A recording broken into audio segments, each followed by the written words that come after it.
Hi, I'm Mike with Total Physio. The purpose of this movie is to teach you how to tape yourselves for the treatment and prevention of a common tree climbing tendonitis.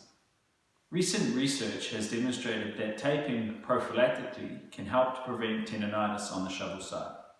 Taping can also be used as an early intervention to treat tendonitis and allow a planter to continue to plant. We use Leukotape. It sticks well and holds up to wet weather and sweat. It's also a rigid tape which actually helps to restrict the movement that we're trying to prevent.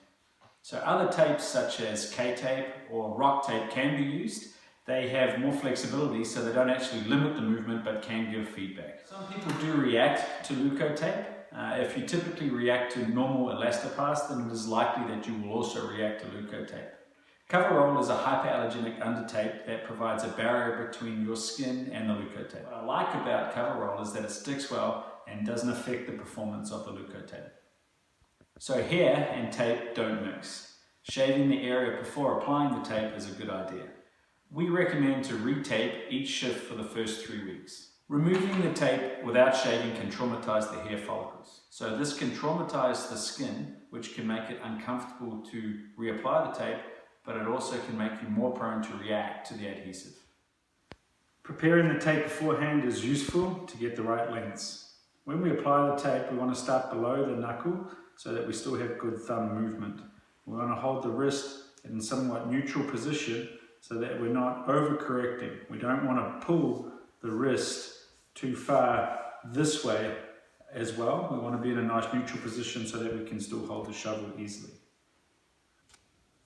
Tape is applied in a fan shape.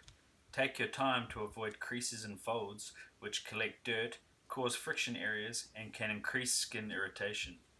Smooth each piece of tape into place. Tape is able to get wet and ice can be applied directly over the tape. You can leave the tape on for up to 5 days. It is recommended to remove and leave off for a day before reapplying.